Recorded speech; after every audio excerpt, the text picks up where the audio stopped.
Hey, Shalom Israël, Shalom les frères. Toute la gloire soit rendue au Tout-Puissant, au Père, au Créateur de toutes choses. J'espère que vous allez bien. Once more, all praises be to the Most High, our power. Bon, I'm not going to be long, quickly. Je vais montrer quelques évidences ici pour répondre à un édomite. Right. Non pas que je donne un privilège à répondre à un édomite, because, I don't deal with heathen, ok? Moi, je deal pas avec les païens, au sens strict du terme, I don't have nothing to do with them. Mais David, il a l'air d'être honnête, sincère dans sa démarche, même si il se force à rentrer dedans. Bah, anyway, David, aussi longtemps tu veux pratiquer la loi, les préceptes, that's good. Moi, je t'encourage, mais tu vas rester dehors.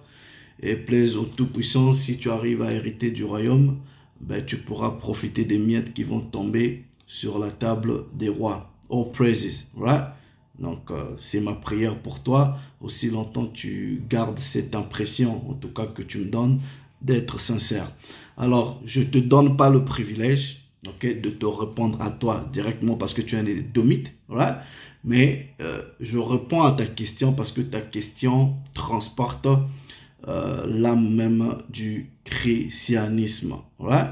Alors, ces préceptes-là sont récurrents et c'est souvent utilisé chez les chrétiens qui veulent toujours mondialiser tout, universaliser tout en ce qui concerne les Écritures. Le Tout-Puissant est dans la séparation. Voilà.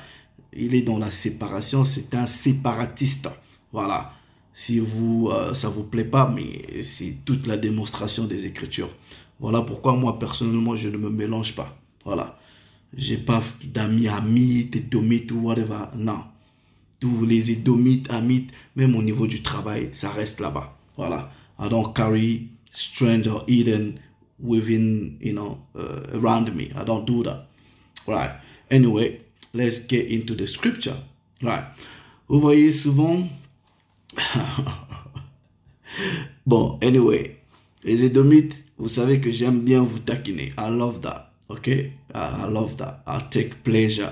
J'aime bien vous taquiner. J'aime bien vous tease up a little bit. Il n'y a pas que vous, hein. Même les Hamites, les Moabites, tous les étrangers là. Pendant que c'est quand même le seul truc. C'est comme j'ai aucun pouvoir de domination sur vous, bah, vous tapez un peu des coups de marteau de temps en temps, bah, je peux pas laisser ça, And I'm gonna do that with the scripture, Que vous l'aimez ou pas, I don't care. Right.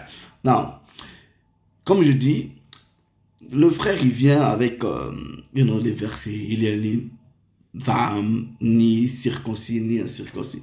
Frère, toi, tu es circoncis. Quand Paul vient te dire, il n'y a ni circoncis, ni incirconcis. Donc, celui qui est circoncis, donc, genre, sa marque de circoncision disparaît. Non. Vous comprenez que quand vous prenez ces préceptes, ni homme, ni femme, ni juif, ni grec, c'est par rapport à la considération, ok, dans le plan du salut, en tout cas strictement, à l'appel même de l'évangile du Christ. C'est-à-dire, ce n'est plus ces considérations-là, voilà, qui sont tenues en compte, mais c'est l'application des lois et ta foi à l'évangile que le Mashiach t'apporte. That's what it means. Une femme reste une femme, ok? Un homme reste un homme. Mais si vous pensez que c'est une annulation, pourquoi votre même Paul là interdit encore aux femmes de prêcher, de parler dans les églises? Pourquoi le même Paul, si vous dit il n'y a ni esclave, il dit encore aux esclaves d'obéir? That doesn't make any sense. Est-ce que vous ne pouvez même pas utiliser votre intelligence? Just to think. Non, je vais essayer juste de donner des préceptes ici, là.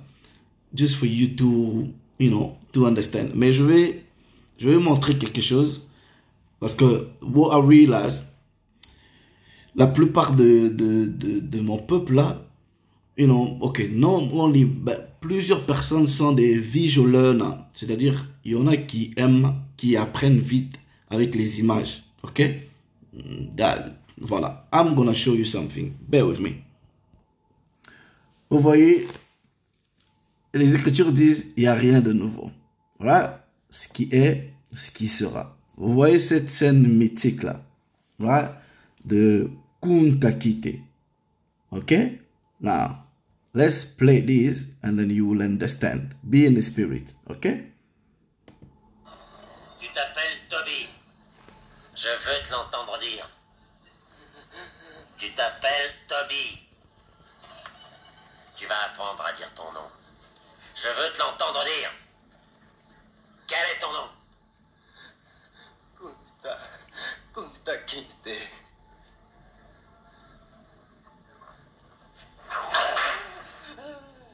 Quand le maître te donne quelque chose, tu dois le prendre. Il t'a donné un nom, un très beau nom, Toby. Right. Et ce sera ton nom jusqu'au jour de ta mort. Les frères, pay attention, retenez ce qui se dit dans le film, and we go into the scripture. Bon. Je veux que tu dises ton nom. James.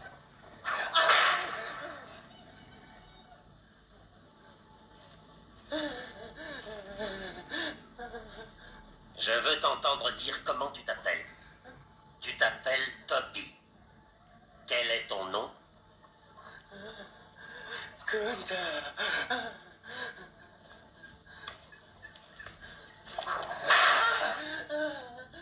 Que Dieu aide ce pauvre petit. Ils vont le fouetter à mort. Comment tu t'appelles? Dis-le. Toby. Qui es-tu? Dis ton nom.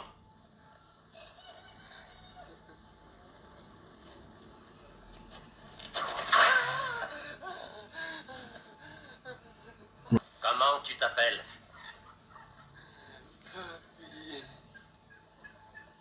Right, let's stop there. La plupart de nous connaissent cette scène. Let's go to the scripture. On va dans le premier livre de Maccabée, ok? Le chapitre 1. Après qu'Alexandre, fils de Philippe, macédonien, sortit du pays de Kétim, il eut battu Darius, roi des Perses et des Mèdes, et fut devenu roi à sa place. Tout d'abord sur l'Élade. Il entreprit de nombreuses guerres, enleva Mèdes, place forte, et mit à mort les rois de la région. Right? Il poussa jusqu'au bout du monde et prit les dépouilles d'une multitude de nations. La terre se tut devant lui, son cœur s'exalta et s'enfla d'orgueil. Vous lisez ça en fonction des prophéties de Daniel sur les bêtes, vous comprenez. Right? Non, on vient au verset 41, quand voilà, ces Grecs-là ont pris le pouvoir. Qu'est-ce qu'ils disent? Il est écrit, le roi ordonna que dans son royaume, dans son empire, tous les peuples n'en forment qu'un et renoncent chacun à ses coutumes. Toutes les nations se conformèrent aux prescrits du roi. Beaucoup d'Israélites acquiescèrent volontiers à son culte, sacrifiant aux idoles et profanant le sabbat. Voilà. Mais non, il y a toujours des Israélites qui font la même chose, rien de nouveau, tout comme ces Israélites qui suivent toujours le christianisme là. Right? Non. Vous voyez cette scène qui vient de se passer là. Let me just show you. I go to the second book of Maccabee. Où les idoles, c'est-à-dire, on vous force quelque chose. Deuxième livre de Maccabée au chapitre 6. Right? Regardez, chapitre 6. Je lis à partir du verset 4. Right? Il est écrit, le temple était en effet rempli de débauches et d'orgies des païens. Non, des païens se divertissaient avec des courtisanes, right? Avec commerce avec des femmes dans les parvis sacrés et y apportaient des choses défendues. L'autel était couvert de victimes impures, interdites par les lois. il n'était pas permis de célébrer le Shabbat, ni d'observer les fêtes de nos pères, ni simplement de confesser que l'on était juif. Right? Donc, verset 8, un décret, où j'ai souligné là ou mis en couleur, un décret fut rendu à l'instigation des habitants de Ptolémaïs pour que dans les villes grecques du voisinage, on tint la même conduite à l'égard des Juifs et que ceux-ci prissent part au repas rituel avec ordre d'égorger ceux qui ne se décidèrent pas à adopter les coutumes grecques. Ouais? Maintenant, regardez. Ainsi, 2 femmes furent déférées en justice pour avoir fait circoncire leur enfant. On les a tués. Ouais? Donc, vous voyez très bien que ce scénario-là, c'est ce qui s'est passé exactement dans les Écritures. C'est la même chose. Où on vous force même une forme pas religion, mais en fait, ils prennent votre culture, la transforment et vous forcent quelque chose de nouveau, de changer, de corrompu.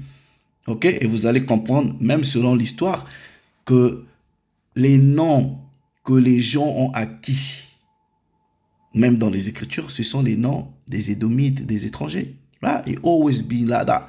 Donc, de la même façon, quand nous aussi, on va mettre ces gens-là en esclavage, on va leur donner nos noms. La plupart de nos frères, la plupart des Israélites portent les noms des maîtres d'esclaves. On va dire ça, c'est la règle naturelle. C'est-à-dire, on est des propriétés et vous prenez le nom du roi, du maître. Right? Now, let me go to this Edomite here. I'm going to show him something. Voilà. Donc, c'est ce monsieur, il s'appelle David, ok? Toujours avec des questions qui ont toujours tendance à vouloir, voilà, permettre une place à l'édomite de glisser. Bah, listen. You're going to be outside, ok? You're going to be outside. Travaille sur ton salut, le salut de ton âme.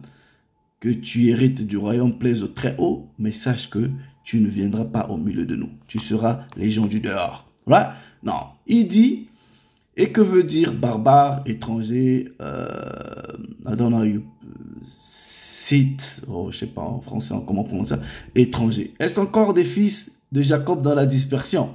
Il n'y a ni grec, ni juif, ni circoncis, ni incirconcis, ni barbare. Right. Anyway, ok? Il prend ce précepte dans les épîtres de Paul, par exemple dans Colossiens 3:11, c'est ce qui est écrit. Right? Non, moi je lui ai répondu ceci. Tu ramènes que les mêmes questions déjà expliquées ici. Les barbares sont le type d'esclaves, généralement israélites, sans instruction. Right? Et je lui dis, je te conseille de lire les travaux d'Hérodote sur les, Scythiens et les Spartiaciates. Les Spartiaciates. Et je lui donne, par exemple, un précepte dans Maccabée, un livre de Maccabée 12-21. Il a été trouvé dans un écrit sur les Spartiaciates et les Juifs que ces 2 peuples sont frères et qu'ils sont de la race d'Abraham. Je lui dis, si tu ne comprends pas que le livre est exclusivement pour les Israélites, tu vas perdre ton temps. Comprends la citoyenneté et la nationalité. Je lui donne l'exemple. Le centurion romain, pas Corneille, l'autre, dit qu'il a acheté sa citoyenneté ou sa nationalité, normalement je devais mettre nationalité, au prix d'argent. Right? Donc, il faisait partie de la Légion. Aujourd'hui, si vous partez de Ouagadougou, vous venez servir dans la Légion française, au terme de votre service, vous acquiescez, on vous donne la nationalité et une décoration. C'est la même chose. Voilà pourquoi vous retrouvez les gens comme les Corneilles dans l'armée romaine. Is an Israelite. C'est pas un Édomite. Ok?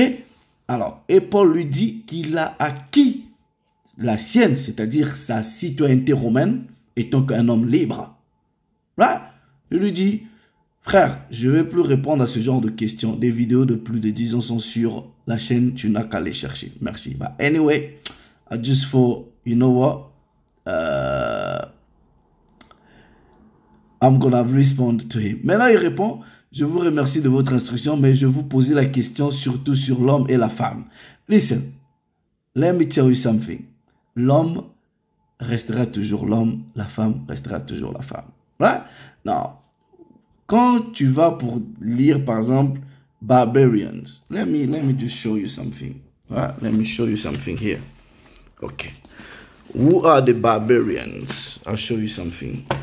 Then you going to learn. You're going to learn.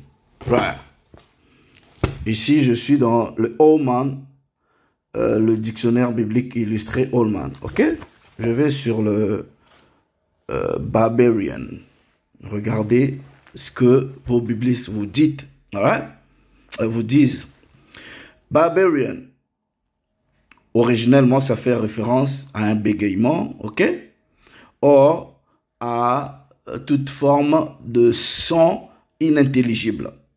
C'est le même terme que Paul utilise quand il parle en langue, en disant, mais si je viens et que je tiens un langage, you know, comme je serais si je tiens un langage qui ne se fait pas comprendre, soit disant je serais un barbare. That's what Paul was referring. Il ne vous parlait pas de votre stupide, soit disant, parler en langue. Anyway, right, now, regardez, le terme barbarian, c'est comme le synonyme de foreigner, étranger, ok? Un qui ne parle pas le grec ou qui n'était pas un grec. Donc, le terme barbarian, ouais, fait allusion au degré d'instruction de la personne. Et vous allez comprendre que cette prescription de Paul disait, regardez, c'est pas parce que l'autre n'a pas d'instruction, c'est pas parce que l'autre est moins instruit que toi, listen, aussi longtemps il accepte que c'est un Israélite, il revient à la loi de ses pères, il est égal à toi. C'est ce que Paul faisait comprendre. It has nothing to do with, soi-disant, une ethnicité barbarian. Non, ça n'a rien à voir. Right? On continue. La Septante, ou les manuscrits, les traductions, what do you say earlier? I forgot. Voilà. Les premières traductions grecques, ok, utiliser aussi le terme barbarian. Donc, quand vous prenez la Septante, dans le livre de Psaume, au chapitre 114, verset 1, le terme est utilisé. Ok, un peuple barbare. Right? Un peuple qui a un langage étrange. Ok, voilà, incompréhensible. Voilà, dans le Nouveau Testament, le terme apparaît plus de 6 fois. Now, Paul utilise ce terme 2 fois dans 1 Corinthiens 14, où il parle d'un langage inintelligible dans l'Église. Maintenant, regardez, l'usage le plus commun du terme barbare, ok, fait allusion à quelqu'un qui parle un langage ou une langue étrangère, et spécialement une autre langue que le grec. Right? Donc, quand Paul dit il n'y a ni barbarian, c'est par rapport au degré d'instruction. Tous les académistes bibliques s'accordent à vous dire la même chose. Let me just show this to you. Let's go to the Zondervan. Right? Ici, j'ai le Zondervan. We're going to read. On va lire barbarian. Dans le Zondervan, barbarian. Originalement, un qui ne parlait pas grec. Ok? Donc, et après le terme a évolué pour dire un qui n'était pas influencé ou qui faisait pas partie de la culture gréco-romaine notamment dans Colossiens 3:11. And it makes sense. Maintenant, les Scythiens, c'est quoi? C'est en fait, c'est comme les voyous du peuple. That's what it means. I'm just gonna read it. Right? Let me show you. Scythian, right? Le nom utilisé par les écrivains classiques comme un terme général au barbare. C'est presque pareil. Mais en fait, les Scythiens, c'est en fait non seulement qu'ils manquaient d'instruction, mais c'était encore des voyous. Right? Non. Dans le langage commun, right, le terme est utilisé pour des sauvages et des gens non civilisés. That's what they're saying here. Donc, vous voyez par exemple, on a toujours dans le peuple, par exemple, ok, let me give this example. Chez nous au Congo, on a ce qu'on appelle par les enfants de la rue. Right? Et on a aussi ce qu'on appelle par les Koulouna, c'est-à-dire les voyous, les bandits, comme en Côte d'Ivoire, je ne sais pas comment on les appelle, je sais pas, ils ont un nom qu'on ne sait pas, abeille ou un truc comme ça. Right? Donc, mais non, prenez dans le concept, c'est que Paul est en train de dire, ne considérez plus ça. Aussi longtemps, ces gens-là peuvent se repentir. Ne regardez pas le niveau d'instruction de votre frère. Ne regardez pas parce que celui-là a un statut d'esclave. Ne regardez pas parce que celui-là a un statut d'homme libre. Ne regardez pas parce que celui-là est un enfant de la rue. Vous êtes tous un par le Mashiach. Aussi longtemps, ces gens-là, se repentent et voilà, applique la loi. Let me just go to the book here. Voilà. Ça, c'est un livre. Pictorial History of the Jewish People. Right?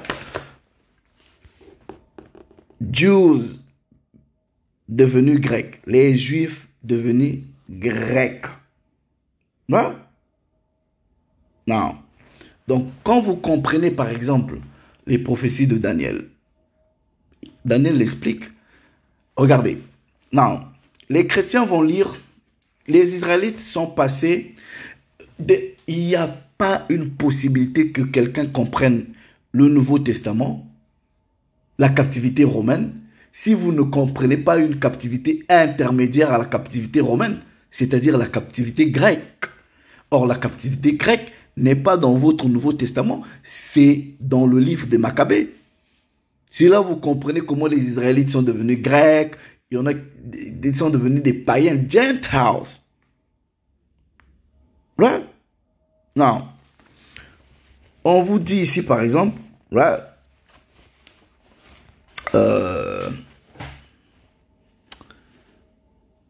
Let me just, I think I've read this in the past, ok? Regardez.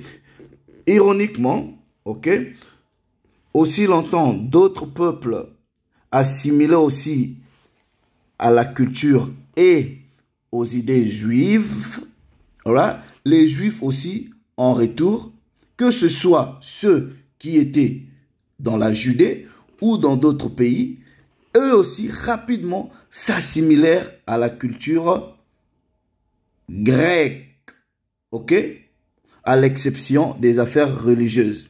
Les Juifs, ok, en général, ou majoritairement, partout, in overway, behave like Greek, se comporter comme des Grecs.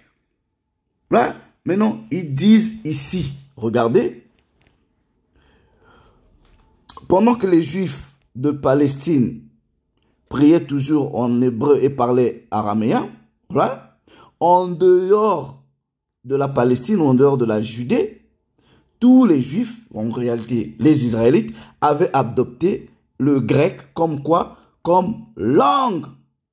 Ils s'habillaient là, comme des Grecs et avaient pris des noms grecs comme, ok, Théodore, Mélanaeus, ok, Jason and Lashma. Tout ça là, ces noms-là, Jason et ce monsieur-là, sont dans le livre de Maccabée. Ouais? Et il dit, il fut un temps quand les Juifs ne pouvaient plus comprendre l'hébreu ou l'araméen, right? Même lire l'hébreu, c'est en ce moment qu'il était nécessaire qu'on leur traduise une Bible en grec. C'est ça la Septante qui a été traduite, je pense, au niveau de l'Égypte parce qu'il y avait une forte diaspora là-bas. Right? That's all there in history. Let me just show you another book here. It's called Diaspora, ok? Jews, les Juifs parmi les Grecs et les Romains. Right? Let me just show you something. Right. Jews live among the Greeks, ok? Vous pouvez lire. Pour comprendre tout ça, là, vous devrez comprendre d'abord les prophéties de Daniel et comprendre la captivité grecque. Ok? Partout, ok, on accordait aux Juifs le droit de vivre selon leurs coutumes ancestrales. Non. Ok? Ces Édomites-là, au départ, oui, ils ont fait ça. Mais après, ils ont commencé à écrire des édits pour changer, puisque le livre de Maccabée dit quoi? Que tous devraient abandonner la loi de leur père et se conformer à une seule loi. D'abandonner le Shabbat, de profaner tout ça là. Alright? Ok. Now, as a resident aliens, vous voyez le terme aliens là, vous retrouvez ça aussi dans la Bible. Étranger, c'est aussi similaire aux Gentiles. Ok? In a Greek city, les Juifs étaient organisés avec leur forme politique à eux, qui était appelée le polythéma, ok, qui était un peu une forme politique distincte de ce que les Grecs avaient appliqué. Eux, ils appelaient ça police, ok? Voilà. Maintenant, ça, c'est ce qui s'est passé dans un premier temps. Mais après, voilà, les généraux, tu vois, toute la dynastie d'Alexandre le Grand, là, ils ont changé des choses. Voilà, regardez.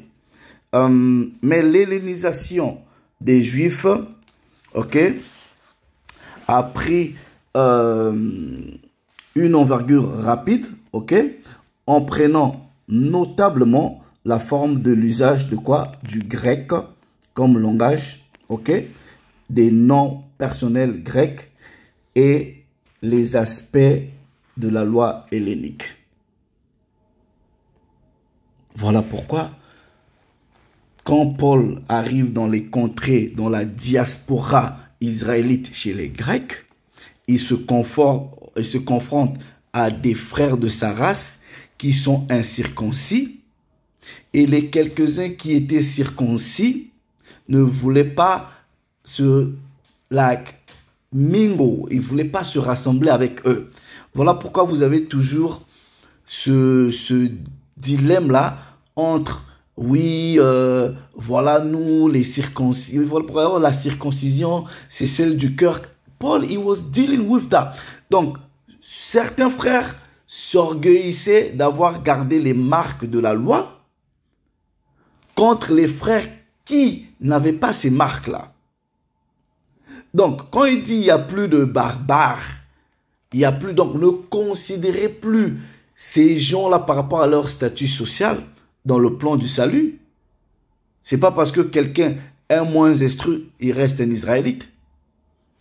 That's what it means, right? Simple, right? Nothing much. Donc, quand vous cherchez de tout pour penser que oui, mais attends, s'il ne va pas avoir ni femme, ni homme, mes frères, toi tu es un homme, j'espère. Là, le même Paul là, si ces préceptes-là étaient une forme d'annulation ou de négation du statut d'homme ou du statut de femme, position d'homme et de femme, mais pourquoi il dit encore aux esclaves d'obéir aux maîtres? Pourquoi il y aura encore des maîtres? Pourquoi il interdit encore aux femmes, de se soumettre ou des choses comme ça? Mais vous êtes égaux, et voilà. Non, non, non. Et comprenez que ici, même quand on parle du grec, on parle toujours du juif. Vous n'êtes pas posé la question pourquoi on n'a jamais dit édomite, égyptien, moabite là-dedans. That's what you need to understand, right? All praises be to the Most High, our power. Shalom.